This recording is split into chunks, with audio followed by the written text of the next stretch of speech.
Nós sabemos que a roda foi uma grande descoberta. Através da roda é possível transportar, por exemplo, cargas elevadas. A questão da roda, do rolamento, diminui a força necessária para puxar algo. Então é exatamente isso que nós vamos tentar fazer nessa aula, é calcular a força necessária para puxar, para transportar algo sobre rodas. A roda foi descoberta e a gente foi evoluindo a sua forma e a sua construção, a sua forma de fabricação, desde as rodas de pedra, rodas de madeira sólida, arraiadas e já com os pneumáticos, até as rodas que a gente utiliza hoje com pneus.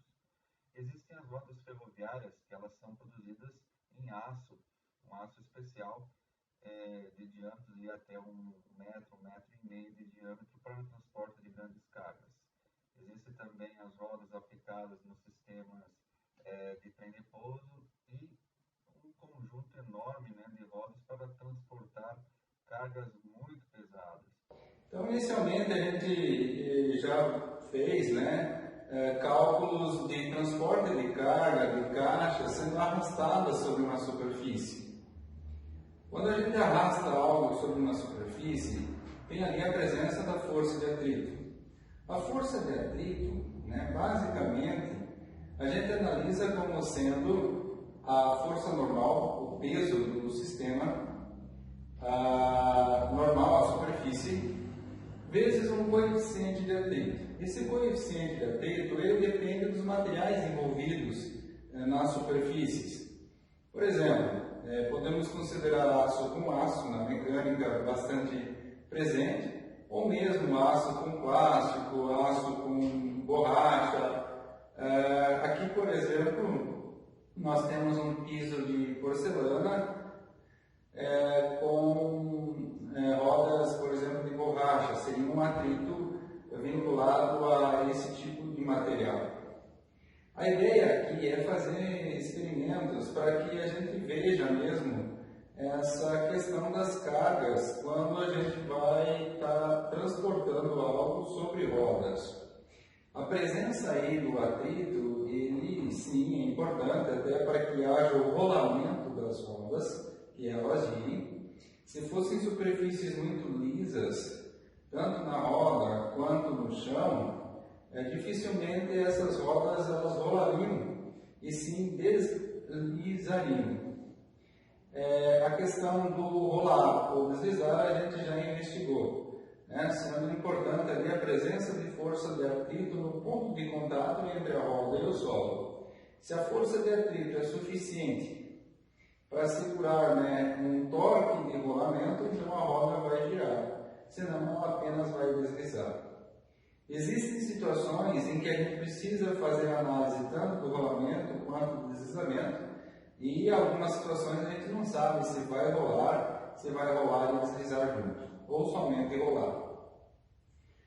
Numa questão dinâmica veicular, meio que suposto que existe um rolamento puro no momento de tração do veículo, também no momento de frenagem. Claro que se interrompe esse rolamento, mas, por exemplo, o freio ABS ele vai tentar interromper esse rolamento de forma a fazer com que o ponto de contato tenha velocidade nula, o pneu com o solo, sem deslizamento, o que seria uma derrapagem, e que muda aí as condições de frenagem, por exemplo. Mas essa situação de rolamento é muito importante a gente analisar, porque na dinâmica veicular é muito utilizado esses tipos de cálculo para ver qual que é a resistência ao rolamento que algo possui. Nos projetos de máquina, enfim, a gente vai ter transporte sobre rodas, e aí a força para puxar, para tracionar essa carga, não é mais a força de atrito gerada ali, ou maior que a força de atrito, e sim uma força necessária para se opor a uma resistência ao rolamento. Então a gente pode dizer que existe uma força de atrito de deslizamento e existe uma força de atrito de rolamento. Então você faz aí uma relação de cálculo com a roda e depois você tem aí coeficientes de atrito de rolamento. Então existe o coeficiente de atrito de deslizamento e também o coeficiente de atrito de rolamento. Então nesse caso que a gente estaria envolvendo rodas de borracha com um piso de cerâmica ou porcelanato, é esse coeficiente de atrito de rolamento que a gente iria precisar. Nós vamos tentar aqui fazer essa estimativa do coeficiente de rolamento de uma forma contrária, porque às vezes a gente precisa nos cálculos. Quando a gente vai fazer o cálculo, geralmente a gente vai ter tabelado esses valores de coeficiente de atrito de rolamento entre materiais.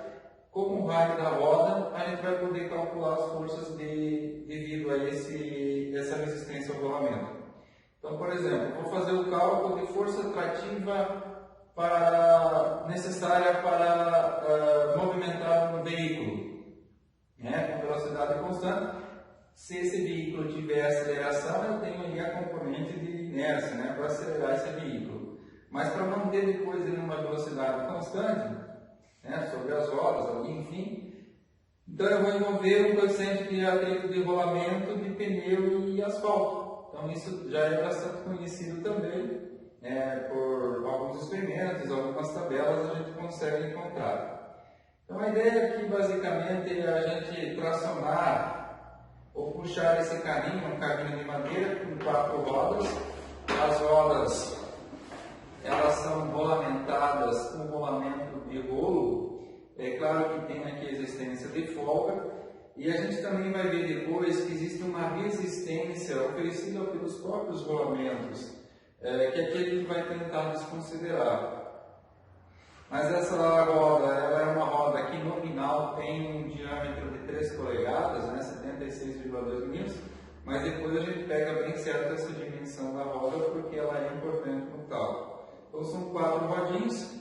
O carrinho aqui tem um sistema de estressamento das rodas dianteiras, mas a gente vai tentar puxar esse carrinho de forma retilínea. Nós vamos tentar tracionar esse carrinho sem carga, com uma carga e depois sem as rodas, para a gente ver essa influência das rodas na questão da tração. Então nós temos aqui um dinamômetro digital que vai fazer aqui a leitura da força. É claro que nós vamos fazer uma média, mais ou menos, do valor, até porque o nosso piso aqui ele tem uns rejuntes, que isso causa uma pequena variação aí em quando a roda passa por esses rejuntes. A gente vai tentar fazer uma média de compensação. Então, ao puxar aqui o carrinho, nós vamos ver a leitura aqui da carga no painel. E nós temos aqui um peso que é um bloco de concreto. Nós já vamos fazer aqui, na verdade, a pesagem dessa massa para ter o valor aí incluído nos cálculos. E também o peso do carrinho. Então vamos tentar aqui primeiro fazer essa medição de carga. Vamos tentar zerar aqui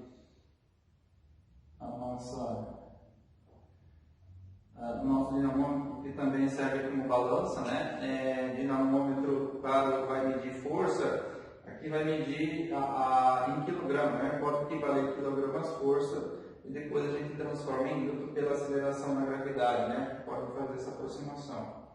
Então vamos ver aqui, vamos tentar medir o peso aí do nosso de amassa, do nosso peso morto aqui. Vamos ver se a gente consegue elevar e manter aqui elevado.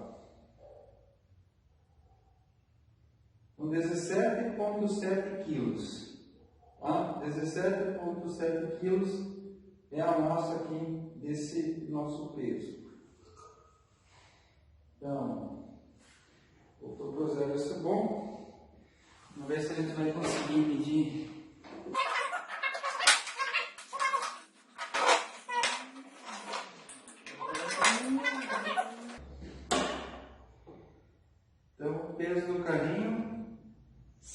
0,5 kg. 8,6.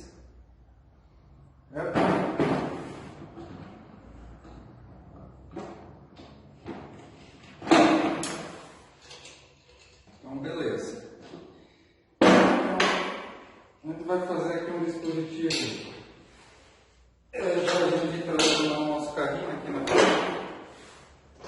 com um arame mesmo, fazer uma espécie de gancho. Claro que quanto mais rígido esse gancho, melhor, para que as deformações desse elemento não sejam medidas também. Mas como a velocidade é baixa, talvez a gente consiga fazer aqui a leitura, né? Montar nosso sistema de gancho aqui só para poder puxar um parafuso aqui. Então, a ideia aqui é tentar puxar o carrinho. O equipamento ele está na forma horizontal. Esse equipamento ele foi calibrado para trabalhar na vertical, medir realmente o peso. No caso aqui, nós estamos utilizando para medir a força de tração na forma horizontal. Não é a forma mais adequada, mas é uma questão de comparação. Fazendo a leitura com a carga, tentar zerar aqui, 0,2. Tentar fazer a leitura com a carga, 0,5. Se mantém em 0,5. De novo. Sai do menos 0,2. Vai para 0,5. Então essa é a intensidade com a carga. Sem a carga,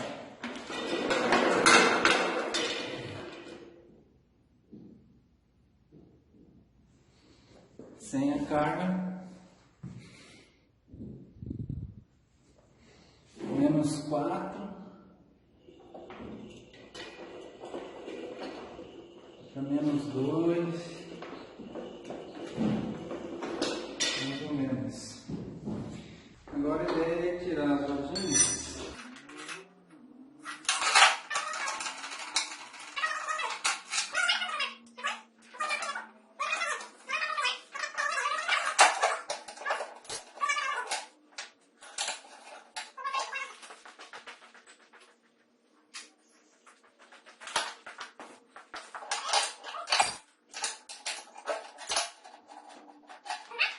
Menos 3, 0,9.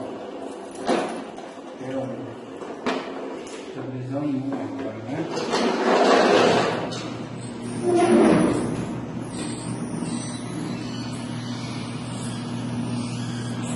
Agora vamos botar a carga.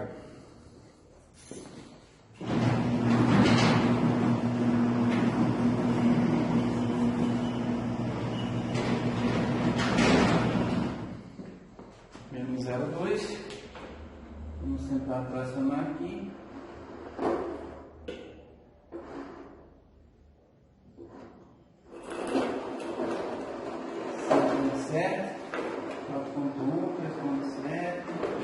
Quando pega nos junta, o carga aumenta.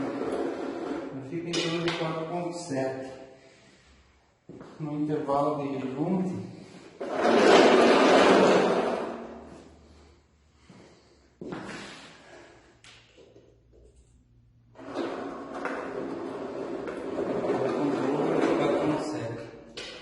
essa é a nossa carga. Uma das formas do cálculo do coeficiente de atrito de rolamento é considerando a deformação que acontece nas superfícies envolvidas. No caso, quando se aproxima um rolo de uma superfície, essa superfície pode apresentar uma deformação, fazendo com que o ponto de contato, que antes estava numa linha vertical passando pelo centro, agora está distanciado devido à deformação o exemplo da roda como um corpo rígido sobre a superfície que se deformou devido ao contato.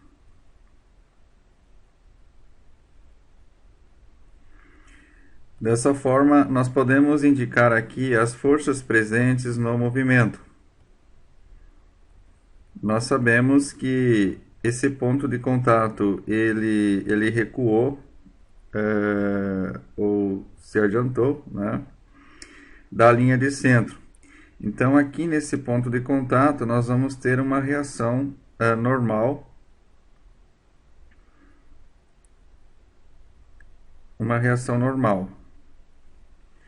E também a força de atrito F1, que está fazendo oposição ao movimento. Então, ao aplicar uma força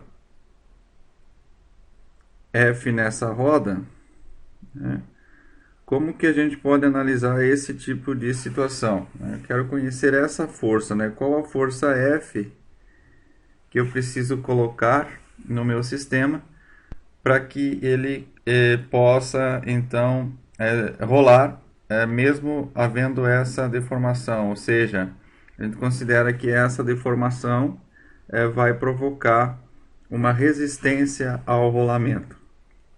Então, é isso que a gente vai estudar. É a resistência ao rolamento. Nós não podemos esquecer que existe a presença da força-peso aqui, vertical para baixo, como sendo então a força-peso. Nós podemos dizer que houve então um distanciamento do ponto de contato em relação à linha de centro, que pode ser chamado pela letra D, uma distância, ou delta. Considerando que essa roda tem um raio R, nós podemos fazer a somatória de momentos em torno desse ponto que nós podemos chamar o ponto C de contato e igualar a zero para tentar isolar essa força F e conhecer ela. Portanto, nós vamos ter, assim nós podemos considerar que a força peso vezes a distância delta produz um momento aqui no sentido horário. E nós temos então a presença da força F fazendo momento ao contrário, então menos a força F vezes o raio da roda. Isso aqui é igual a zero.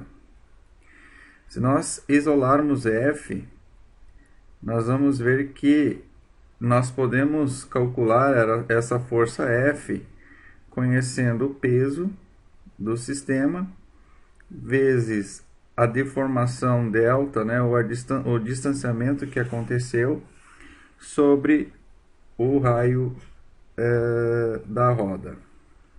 Essa é uma equação importante para o cálculo da resistência ao rolamento.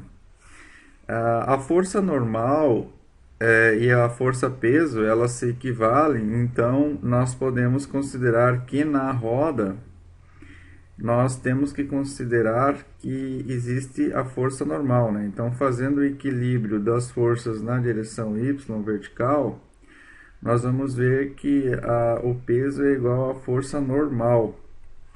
Então, essa equação ela é melhor reescrita, considerando que a força de resistência ao rolamento, essa força F, o quanto eu preciso aplicar de força para sobrepor essa deformação que aconteceu aqui, essa resistência ao rolamento, seria a força normal presente na roda, vezes uma distância delta sobre o raio da roda.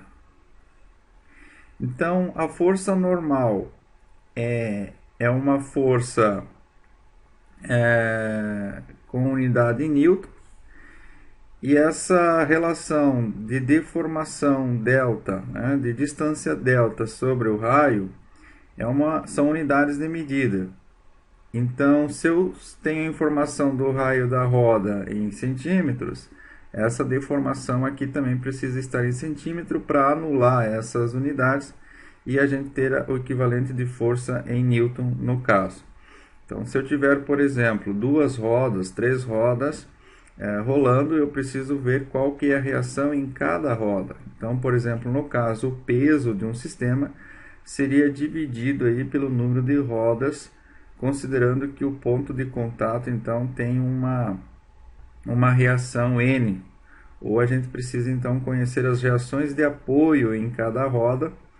Conhecendo as reações de apoio, a normal N, se multiplica por essa deformação delta aqui e divide pelo raio da roda.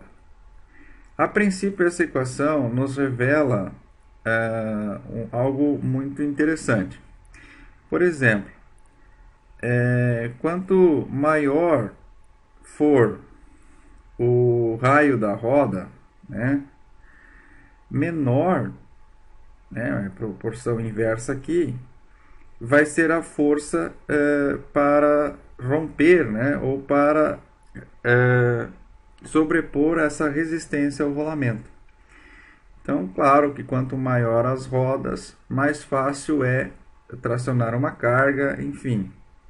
E outra coisa que dá para analisar nessa equação é em relação a essa deformação ou essa distância delta. Quanto maior essa deformação delta, né, maior vai ser a força que eu preciso aplicar. Então, quanto mais rígido for os elementos envolvidos neste rolamento, tanto a roda quanto a parte do solo, menos resistência ao rolamento eu vou ter.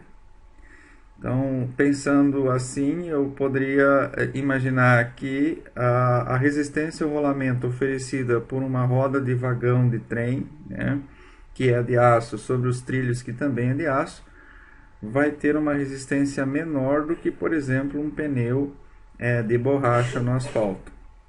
E é importante também, em relação a esse delta, sobre a pressão, né, de inflação dos pneus nos veículos. Quanto melhor ou mais correta for a pressão de ar nos pneus, menor vai ser essa deformação, portanto menor a resistência ao rolamento e maior a eficiência do sistema, menor o consumo de combustível. Então é importante a gente verificar, né, a pressão dos pneus por conta dessa resistência que ele oferece aí por conta da deformação. Então, ao rolar os elementos, né, eles vão ter sempre uma deformação, independente do material envolvido. Por mais que a gente tenha materiais muito rígidos, e a gente já discutiu essa questão dos corpos rígidos aqui na dinâmica, aqui é a primeira parte, né, do estudo de dinâmica que a gente já começa a envolver a deformação dos corpos, mas ainda não em relação à sua elasticidade, né, mas sim essa variação do ponto de contato que ocorre quando considera-se essa deformação. Esse delta ele é obtido experimentalmente. Então, a partir dessas equações aqui e esse delta que a gente obtém experimentalmente, fica fácil de a gente calcular a resistência de rolamento considerando rodas ou rolos girando aí por si só. Esse delta a gente acaba passando depois numa tabela, né? Mas, por exemplo, o delta, se eu considerar roda de madeira sobre o solo, que também é de madeira, por uma roda até de diâmetro 200 milímetros, por exemplo, esse delta ele varia de 0,5 a 1,5 milímetro, né? Então essa é uma informação que a gente consegue tabelada. Por exemplo, roda de vagão né, de trem sobre um trilho seco, as rodas de vagão, geralmente elas têm aí de 800 milímetros de diâmetro até 1 metro de diâmetro. Esse delta ele vai ser de 0,5 a 1 milímetro para a gente considerar no cálculo. E existe uma relação mais específica quando a gente considerar rodas de aço e o solo também de aço ou trilho de aço, né? Uma roda de aço com trilho de aço. Essa deformação ela é bem pequena, 0,05 milímetro, né? Esse delta. Por exemplo, aço com o concreto, né? Aço e o concreto. Então, uma roda de aço girando sobre o concreto ou asfalto. Já a resistência ao rolamento aí, dado por essa distância, né, delta, é 10 milímetros. Então, são esses valores que a gente pode estar utilizando para fazer os cálculos. Por exemplo, no caso de esferas de rolamento, né, esferas de rolamento na pista de rolamento. Então, esferas de rolamento. Essa deformação ela é bem pequena, é 0,01 milímetro, o equivalente para ser usado na equação que a gente viu anteriormente, né? Que a gente pode dizer que esse delta também seria uma relação entre a força que eu aplico para rodar essa roda, né? Para romper a resistência ao rolamento, vezes o raio da roda sobre a força normal que está agindo nesse ponto de contato. Então essa é uma das formas de a gente calcular a resistência do rolamento no rolamento puro, né, da roda girando por si só no ponto de contato que está distanciado a distância delta, e esse delta é encontrado experimentalmente, e alguns valores a gente já trouxe aqui, alguns valores bastante utilizados. Também é utilizado uma relação de força e de raio, e determina-se que existe um coeficiente F de rolamento. Então, ao invés de se trabalhar com essa deformação em milímetro, já se faz uma relação entre o delta e o raio,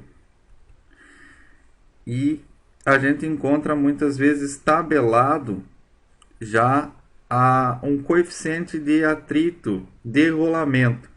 Então, no estudo automotivo, onde as rodas, os pneus, né, têm geralmente o mesmo diâmetro para todos os veículos, né, varia pouco o diâmetro utilizado nas rodas de veículo, nas rodas de caminhonete, na roda de caminhão, enfim, né, tem os diâmetros meio que padronizados dessas rodas. O pessoal já faz o experimento considerando o raio da roda e nos fornecem já um coeficiente de atrito ao rolamento. Então a gente está acostumado a trabalhar com o coeficiente de atrito μ, seja ele estático, seja ele cinético, mas é do deslizamento. Então, geralmente a letra F com R é utilizado para determinar esse coeficiente de atrito de rolamento, que é uma relação aí entre a deformação causada pelo rolar e o raio do elemento que eu estou considerando, da roda que ali está sendo usado no experimento para determinar esse coeficiente. No caso desse coeficiente, ele vai ser adimensional, porque o delta aí sendo, por exemplo, em milímetro, e o raio da roda em milímetro, né, essas unidades aqui acabam se anulando.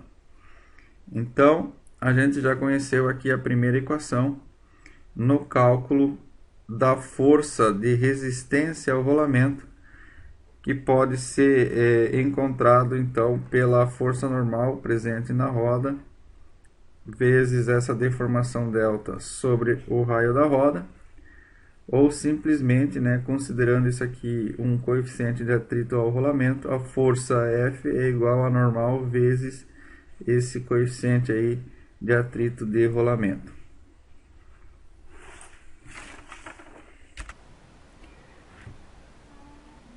No caso do transporte de uma carga sobre rolos, imaginemos aqui então uma carga Q sobre rolos.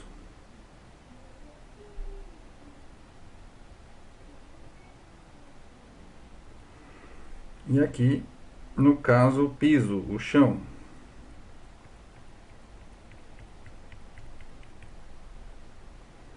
E aqui nós aplicamos uma força F. Então, nesse caso, os rolos estão livres, ou seja, não tem um eixo nos rolos aqui. Eles vão girar, possibilitando que essa carga também se desloque. Então, algumas máquinas dentro das empresas, às vezes, são recolocadas em um lugar ou outro a partir de roletes, né, que são dispostos no chão. Nesse caso, o que nós vamos ter aqui, analisando um rolo, é que, como tem contato na parte inferior do rolo com o solo, nós vamos ter a deformação aqui do solo, daí depende do material que a gente tem, né, no solo. Então há um distanciamento, né, devido à deformação aqui desse ponto de contato, que a gente pode chamar de um distanciamento ΔI. Então, devido os materiais aqui envolvidos no rolo e no chão. A gente continua tendo uma carga associada aqui a letra Q, né, a carga Q, dividido por cada rolo, por exemplo. E na parte superior, onde tem o contato da carga aqui, também vai haver a deformação no caso do rolo também, né? E há um distanciamento aqui desse ponto de contato, que sem a deformação seria aqui na vertical, aqui em cima, alinhados, né? Mas há um distanciamento aqui também devido à deformação no ponto superior, o contato no ponto superior. Então, nós podemos dizer que aqui tem uma outra distância, distância delta. E associado ao ponto inferior, então, nós podemos ter uma normal N1. E aqui, associado ao ponto superior, uma normal N2. Ou simplesmente N, né, vinculada a essa deformação delta.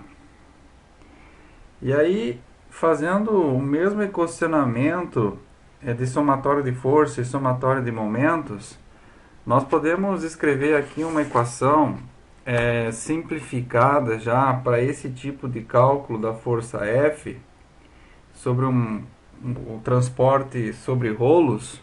Fazendo o equacionamento de somatório de momentos e somatório de força e rearranjando as equações, nós podemos chegar a uma equação dizendo que a força F, para puxar aqui essa carga sobre os rolos, seria aproximadamente a soma das duas deformações que estão acontecendo, tanto na parte superior quanto na parte inferior.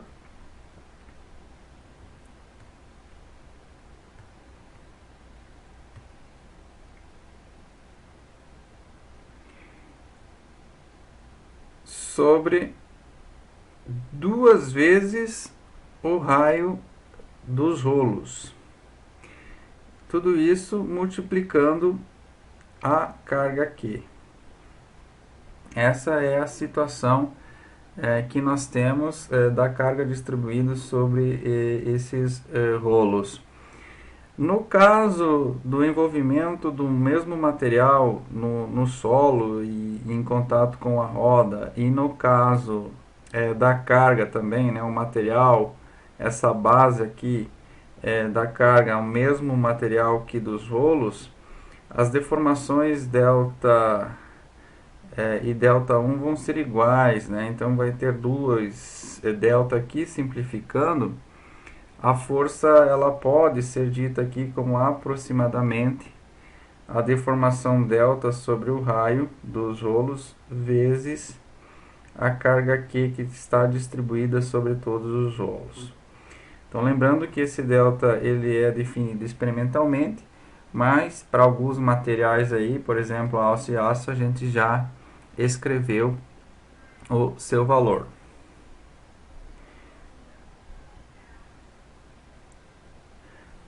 Aplicando esse conceito de resistência ao rolamento, já pensando que a roda vai estar num eixo, então até agora a roda estava livre para girar, ou no caso nós tínhamos aí a restrição tanto na parte inferior quanto superior da roda no transporte dos rolos, o que é mais comum ser aplicado em veículos, em carrinhos de transporte, por exemplo, sem a presença de lubrificação e sem a presença de um rolamento específico com esferas, que depois a gente vai abordar esse conceito. Nessa situação em que nós temos uma roda e nessa roda nós vamos ter a possibilidade aqui de colocar um eixo, né? Então essa roda vai girar em torno desse eixo para fixar esse eixo num chassi, por exemplo, formando um veículo, formando um carretão, formando um carrinho. Nós vamos ter duas situações que a gente pode estar analisando. Então uma das situações é o eixo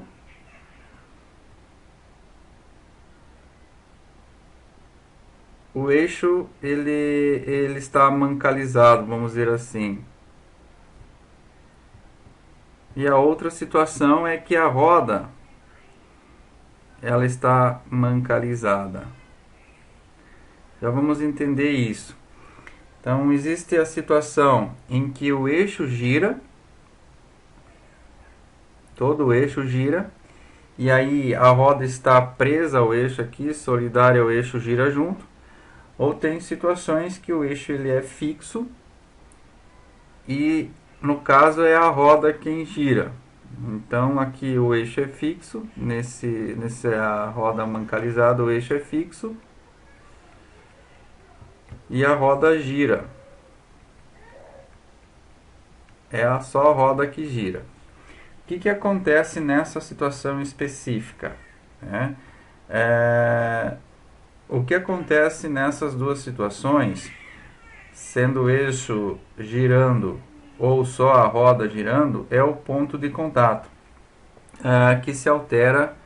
No caso só a roda girar, nós temos muita aplicação, né? A maioria dos veículos de transporte de carga é assim, só a roda gira, é mancalizada. Embora a transmissão do movimento para a roda seja através de um eixo que também gira, mas no caso a roda ela está mancalizada, tem rolamentos ali, possibilitando a roda girar e o eixo ficar, o eixo de suporte da carga ficar fixo.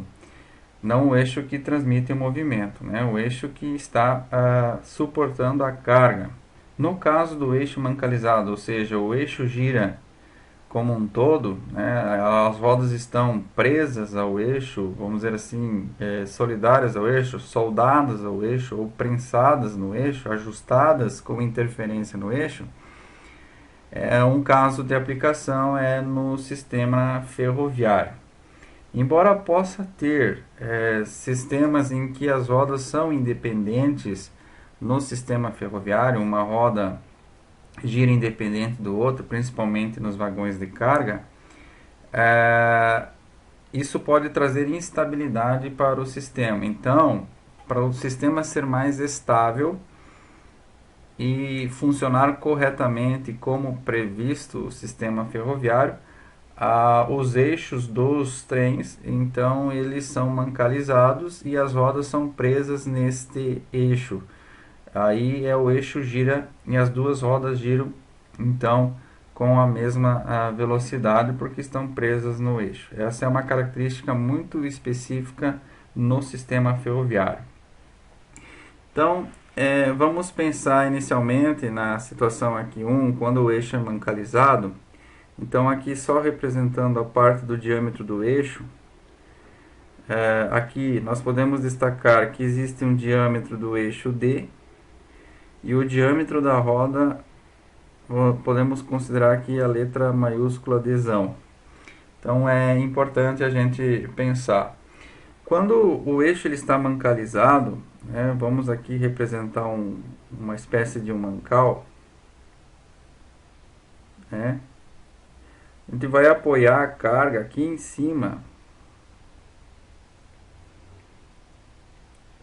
do eixo.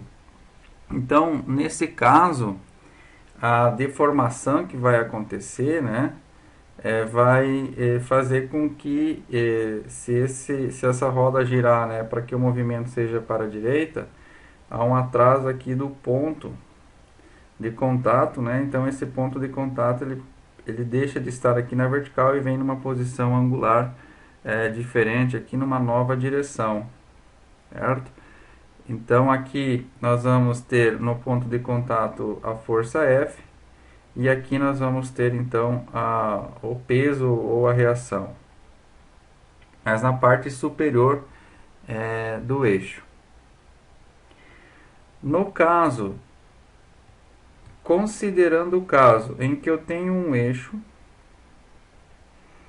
que ele está então agora fixo na estrutura, e quem vai girar é a roda nesse eixo, tem um ajuste aqui. Então, no caso, esse eixo está recebendo toda a carga aí do veículo, tem a carga aqui. Então, esse eixo está preso aqui nessa estrutura, no chassi aqui, e a roda vai girar. Então, eu tenho aqui uma carga, então essa carga vai se apoiar na parte inferior do eixo. Essa é a diferença. Então, ampliando aqui, antes nós tínhamos o ponto de contato lá em cima, quando o eixo girava. Agora o ponto de contato ele vem aqui para baixo, um pouquinho fora da direção vertical, Então aqui nós temos esse distanciamento que aconteceu no eixo.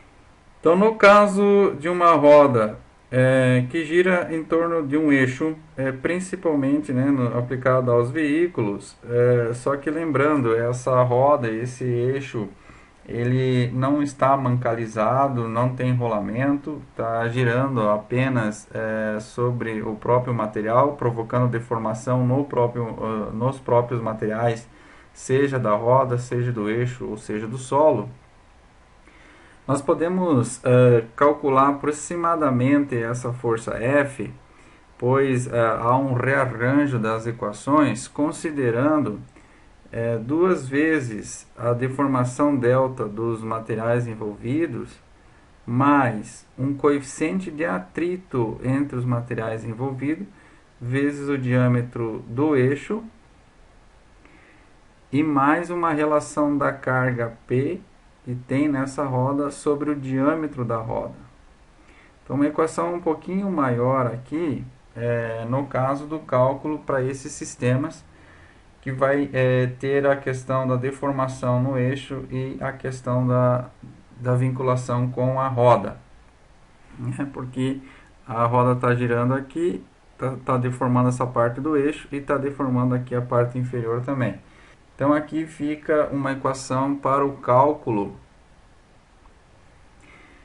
Então o μ é o coeficiente de atrito,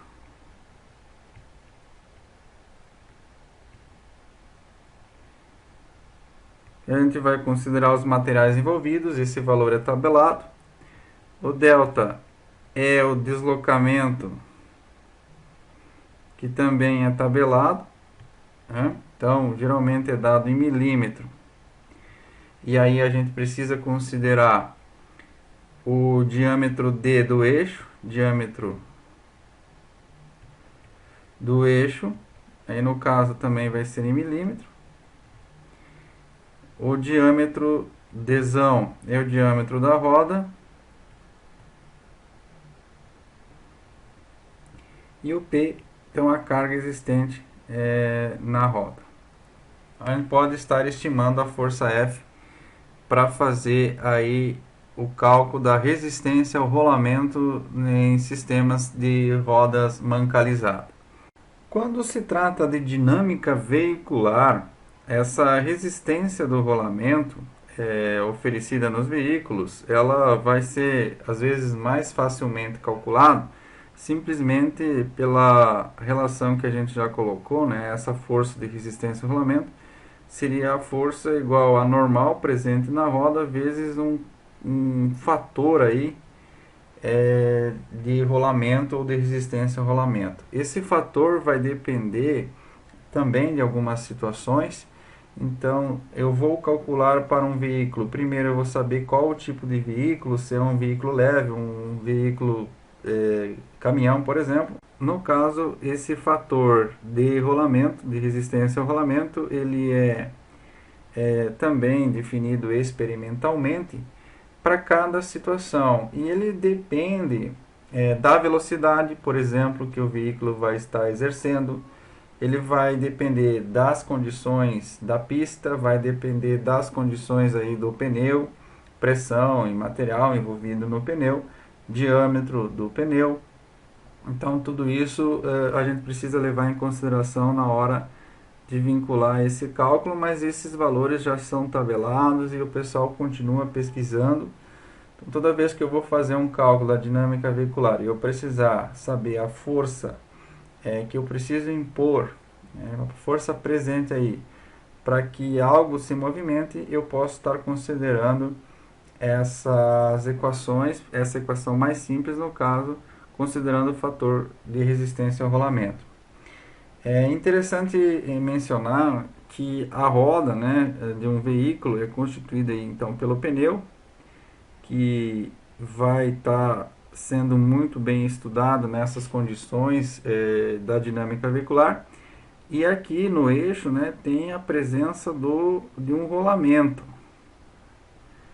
Então, a gente estuda rolamento em elementos de máquina, mas a ideia do rolamento é ter elementos rolantes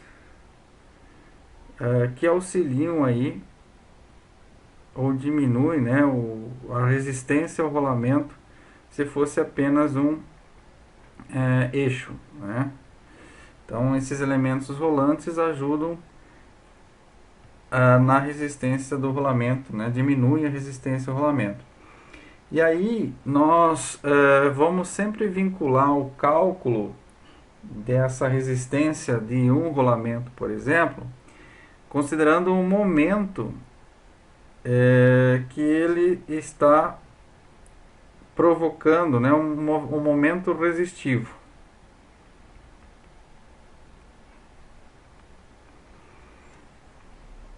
Então a gente consegue essas informações hoje em catálogos e dependendo do tipo de rolamento, nós vamos ter um momento resistivo. É possível fazer o cálculo da resistência do rolamento, mas esses dados também são experimentais e dependem muito do tipo de lubrificação que tem esses rolamentos. O momento resistivo em rolamento pode ser calculado, também tem equações que aproximam o valor desse momento resistivo, também depende de um fator de resistência ao rolamento, mas essa informação vem sido trazida nos catálogos de rolamento, onde é possível consultar qual que é a resistência que esse rolamento oferece ao giro. Então a gente sabe, né, pegando um rolamento e fazendo ele girar, que em tal tempo ele vai parar de girar, ou seja, existe ali uma resistência sendo oferecida a esse rolamento devido ao próprio rolamento dos elementos rolantes dentro desse rolamento. Então essa resistência ela precisa ser calculada e definida aí nos nossos projetos.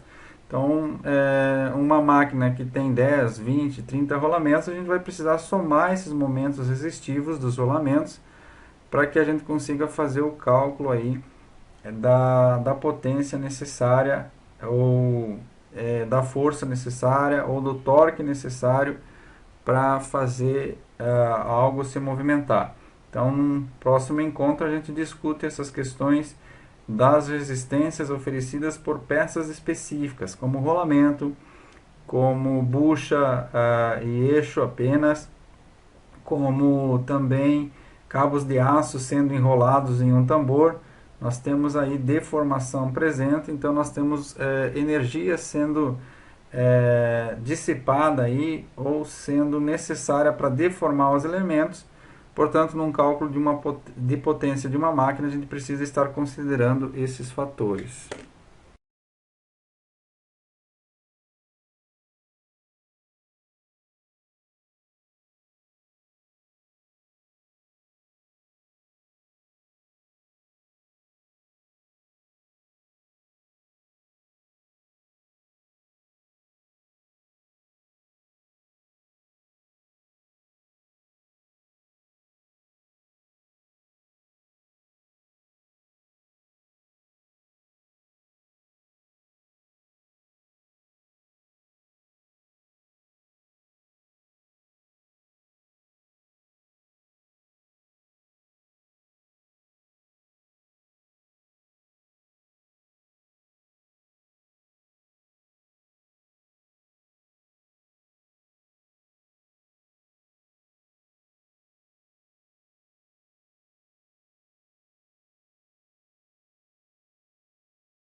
No caso do transporte de uma carga sobre rolos, imaginemos aqui então uma carga Q sobre rolos.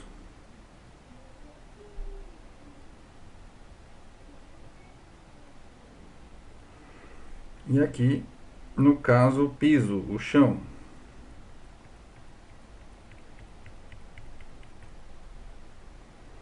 E aqui nós aplicamos uma força F.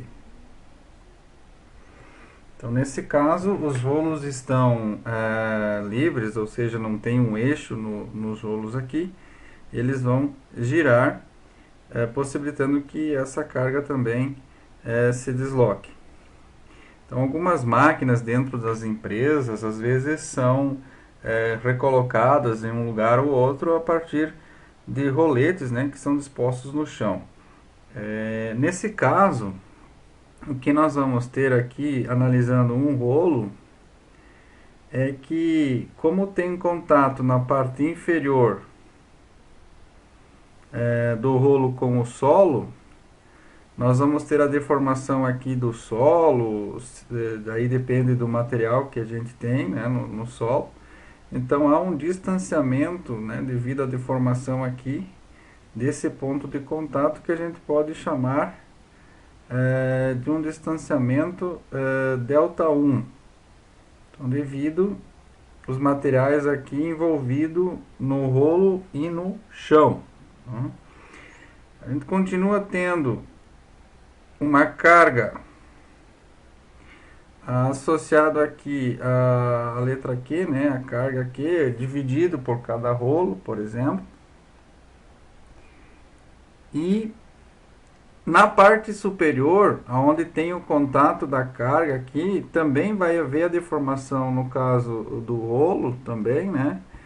E há um distanciamento aqui desse ponto de contato, que sem a deformação seria aqui na vertical, aqui em cima, alinhados, né? Mas há um distanciamento aqui também devido à deformação no ponto superior, o contato no ponto superior. Então, nós podemos ver que aqui tem uma outra distância, distância delta. E associado ao ponto inferior, então, nós podemos ter uma normal N1. E aqui, associado ao ponto superior, uma normal N2.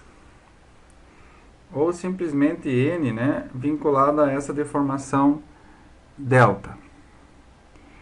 E aí, fazendo o mesmo equacionamento de somatório de força e somatório de momentos, nós podemos escrever aqui uma equação simplificada já para esse tipo de cálculo da força F sobre o transporte sobre rolos.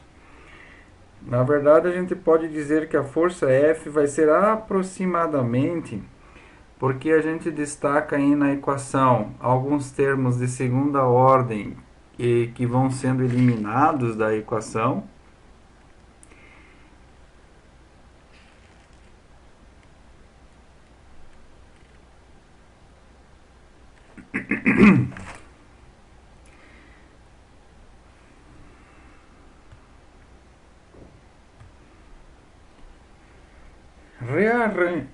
Fazendo o equacionamento de somatório de momentos e somatório de força e rearranjando as equações, nós podemos chegar a uma equação dizendo que a força F, para puxar aqui essa carga sobre os rolos, seria aproximadamente a soma das duas deformações que estão acontecendo, tanto na parte superior quanto na parte inferior.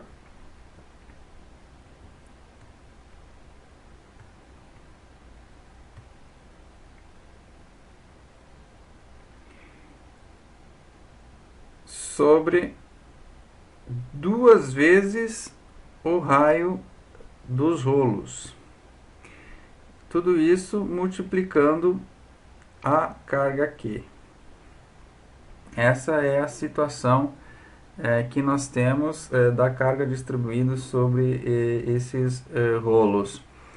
No caso do envolvimento do mesmo material no solo e em contato com a roda, e no caso da carga também, né, o material, essa base aqui da carga, é o mesmo material que dos rolos, as deformações delta e delta 1 vão ser iguais, né? Então vai ter duas delta aqui, simplificando. A força ela pode ser dita aqui como aproximadamente a deformação delta sobre o raio dos rolos vezes a carga Q que está distribuída sobre todos os rolos. Então lembrando que esse delta ele é definido experimentalmente, mas para alguns materiais aí, por exemplo, aço e aço, a gente já escreveu o seu valor.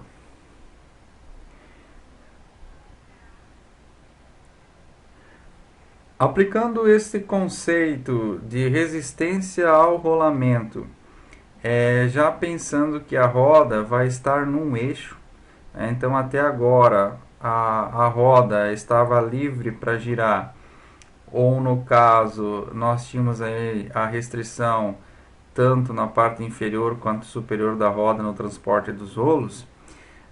O que é mais comum ser aplicado em veículos, em carrinhos de transporte, por exemplo, é a roda em um eixo. A princípio, a gente considera essa roda ainda no eixo sem a ideia de mancal ou rolamento, né? Então, sem lubrificação, sem outra sem a presença de lubrificação e sem a presença de um rolamento específico com esferas, que depois a gente vai abordar esse conceito. Então, quando a gente nessa situação onde nós temos uma roda, né, muito utilizada, então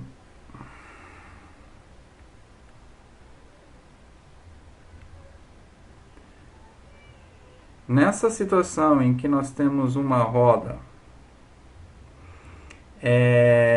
e nessa roda nós vamos ter a possibilidade aqui de colocar um eixo, né?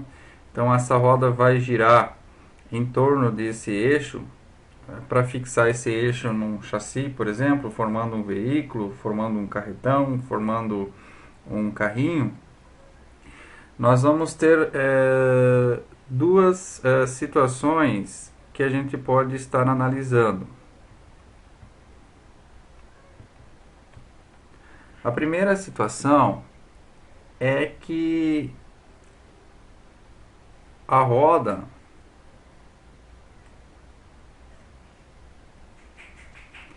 então uma das situações é o eixo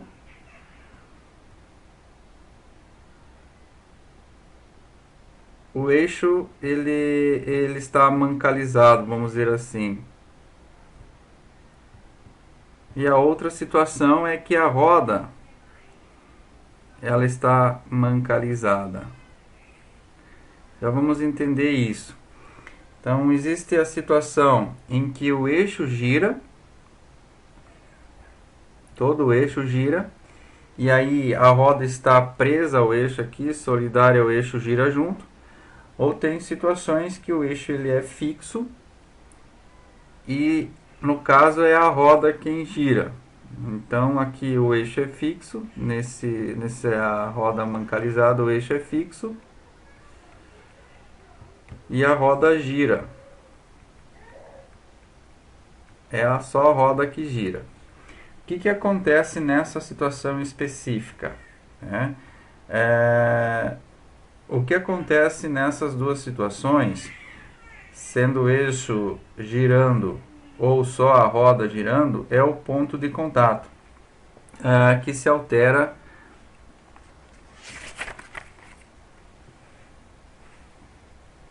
então No caso só a roda girar, nós temos muita aplicação, né? A maioria dos veículos de transporte de carga é assim, só a roda gira, é mancalizada. Embora a transmissão do movimento para a roda seja através de um eixo que também gira, mas no caso a roda ela está mancalizada, tem rolamentos ali, possibilitando a roda girar e o eixo ficar, o eixo de suporte da carga ficar fixo. Não o eixo que transmite o movimento, né? O eixo que está suportando a carga. No caso de um eixo fixo, né? No caso do eixo mancalizado, onde só no caso do eixo mancalizado, ou seja, o eixo gira como um todo, né, as rodas estão presas ao eixo, vamos dizer assim, solidárias ao eixo, soldadas ao eixo, ou prensadas no eixo, ajustadas com interferência no eixo. Um caso de aplicação é no sistema ferroviário. Embora possa ter sistemas em que as rodas são independentes no sistema ferroviário, uma roda gira independente do outro, principalmente nos vagões de carga,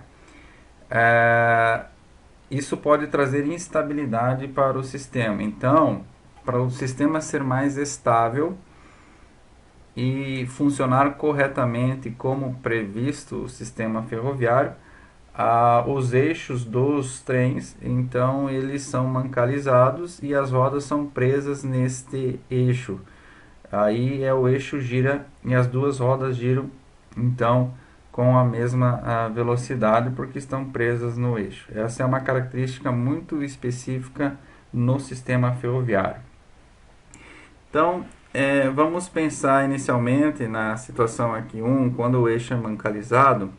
Então aqui só representando a parte do diâmetro do eixo, aqui nós podemos destacar que existe um diâmetro do eixo D e o diâmetro da roda podemos considerar aqui a letra maiúscula Dzão. Então é importante a gente pensar. Quando o eixo ele está mancalizado, vamos aqui representar uma espécie de um mancal, a gente vai apoiar a carga aqui em cima do eixo. Então, nesse caso, a deformação que vai acontecer, vai fazer com que, se essa roda girar, para que o movimento seja para a direita, há um atraso aqui do ponto de contato, então esse ponto de contato ele deixa de estar aqui na vertical e vem numa posição angular diferente, aqui numa nova direção, certo? Então aqui nós vamos ter no ponto de contato a força F e aqui nós vamos ter então o peso ou a reação, mas na parte superior do eixo. No caso, considerando novamente aqui o eixo, mas agora a roda aqui, ilustrando uma parte só da roda, a roda ao girar aqui sobre esse eixo, então ela pode girar em torno aqui do eixo. Então a gente pode imaginar aqui uma roda de carroça, por exemplo, tem o eixo preso lá na estrutura da carroça, aqui tem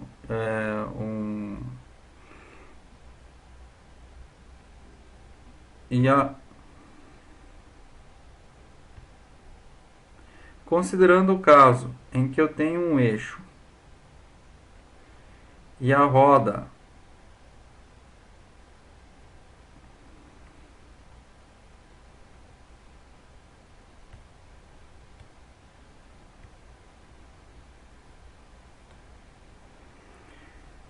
considerando o caso em que eu tenho um eixo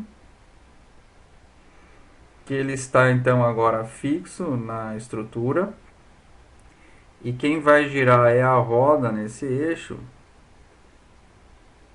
tem um ajuste aqui.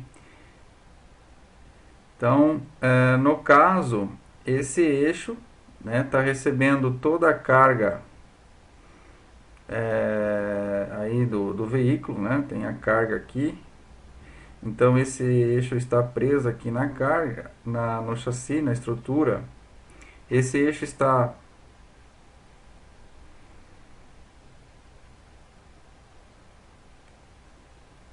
Então esse eixo está preso aqui nessa estrutura, no chassi aqui, e a roda vai girar. Então eu tenho aqui uma carga que vai se apoiar na roda aqui, nessa parte inferior da roda.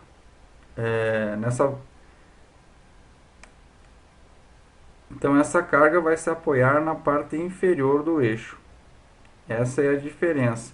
Então ampliando aqui, antes nós tínhamos o ponto de contato lá em cima quando o eixo girava, agora o ponto de contato ele vem aqui para baixo, um pouquinho fora da direção vertical, né?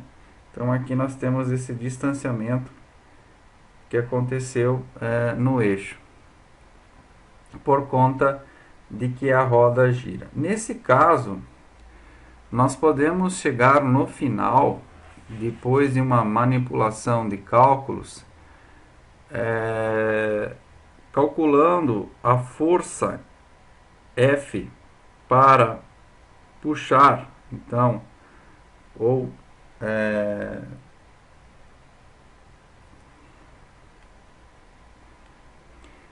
então nesse caso, para um veículo, né, nós podemos considerar que a força F pode ser calculada aproximadamente. Então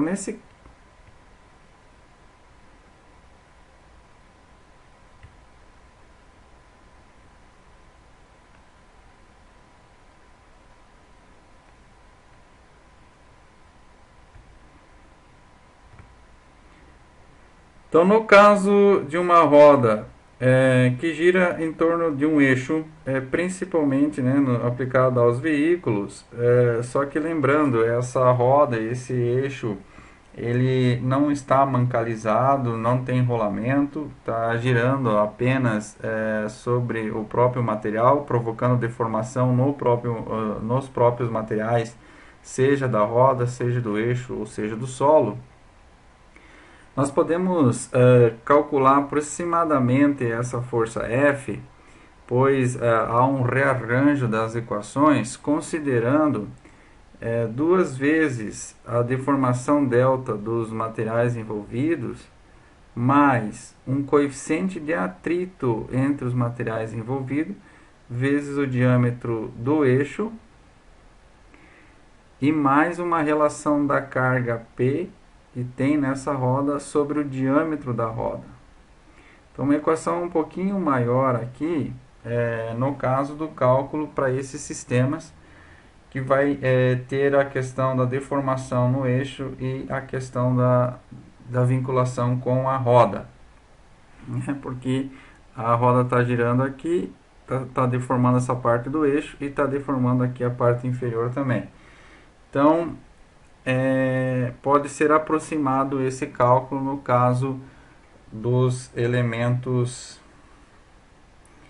Então aqui fica uma equação para o cálculo. Então o μ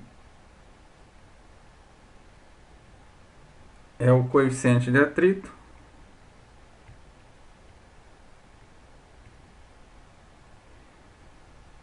a gente vai considerar os materiais envolvidos, esse valor é tabelado. O delta é o deslocamento, que também é tabelado, então geralmente é dado em milímetro. E aí a gente precisa considerar o diâmetro D do eixo, aí no caso também vai ser em milímetro. O diâmetro Dzão é o diâmetro da roda. e o P é uma carga existente na roda. A gente pode estar estimando a força F para fazer aí o cálculo da resistência ao rolamento em sistemas de rodas mancalizadas. Como a gente já mencionou, como se tem muita informação, como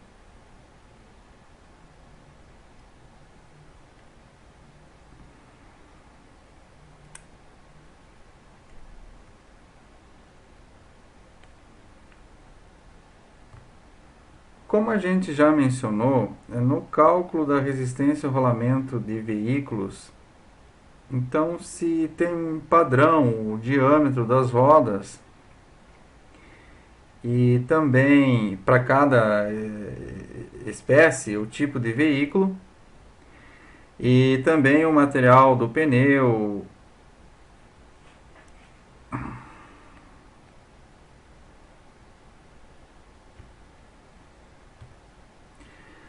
Quando se trata de dinâmica veicular, essa resistência do rolamento oferecida nos veículos, ela vai ser às vezes mais facilmente calculada simplesmente pela relação que a gente já colocou, né? Essa força de resistência ao rolamento seria a força igual a normal presente na roda vezes um fator aí de rolamento ou de resistência ao rolamento. Esse fator vai depender também de algumas situações. Então, eu vou calcular para um veículo. Primeiro, eu vou saber qual o tipo de veículo, se é um veículo leve, um veículo caminhão, por exemplo, onde o pneu ele já é dimensionado. Então, nesse caso, no caso, esse fator de rolamento, de resistência ao rolamento, ele é também definido experimentalmente para cada situação. E ele depende da velocidade, por exemplo, que o veículo vai estar exercendo. Ele vai depender das condições da pista, vai depender das condições aí do pneu, pressão e material envolvido no pneu, diâmetro do pneu. Então, tudo isso a gente precisa levar em consideração na hora de vincular esse cálculo, mas esses valores já são tabelados e o pessoal continua pesquisando. Então, toda vez que eu vou fazer um cálculo da dinâmica veicular e eu precisar saber a força que eu preciso impor, a força presente aí, para que algo se movimente, eu posso estar considerando essas equações, essa equação mais simples no caso, considerando o fator de resistência ao rolamento. É interessante mencionar que a roda, né, de um veículo é constituída então pelo pneu, que vai estar sendo muito bem estudado nessas condições da dinâmica veicular. E aqui no eixo, né, tem a presença de um rolamento. Então, a gente estuda rolamento em elementos de máquina, mas a ideia do rolamento é ter elementos rolantes que auxiliam aí ou diminuem, né, a resistência ao rolamento se fosse apenas um eixo, né? Então, esses elementos rolantes ajudam na resistência do rolamento, né? Diminuem a resistência ao rolamento. E aí, nós vamos sempre vincular o cálculo dessa resistência de um rolamento, por exemplo, considerando o momento que ele está provocando, né? um momento resistivo.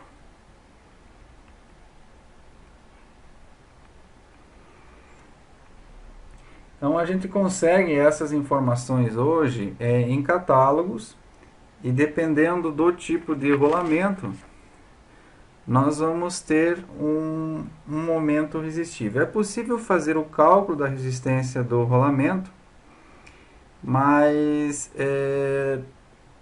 esses dados também são experimentais e dependem muito do tipo de lubrificação que tem esses rolamentos. Então, a gente pode estar buscando essa informação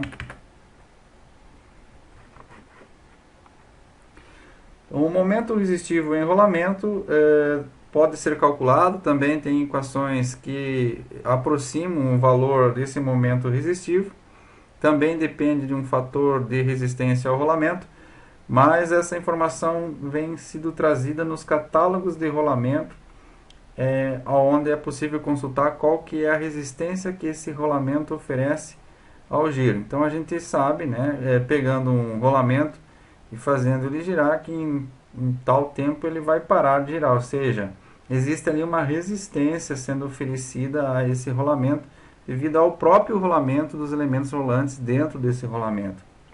Então essa resistência ela precisa ser calculada e definida aí nos nossos projetos. Então, uma máquina que tem 10, 20, 30 rolamentos, a gente vai precisar somar esses momentos resistivos dos rolamentos para que a gente consiga fazer o cálculo aí da potência necessária ou da força necessária ou do torque necessário para fazer algo se movimentar. Então, no próximo encontro a gente discute essas questões das resistências oferecidas por peças específicas, como rolamento, como bucha e eixo apenas, como também cabos de aço sendo enrolados em um tambor. Nós temos aí deformação presente, então nós temos energia sendo dissipada aí, ou sendo necessária para deformar os elementos. Portanto, num cálculo de potência de uma máquina, a gente precisa estar considerando esses fatores.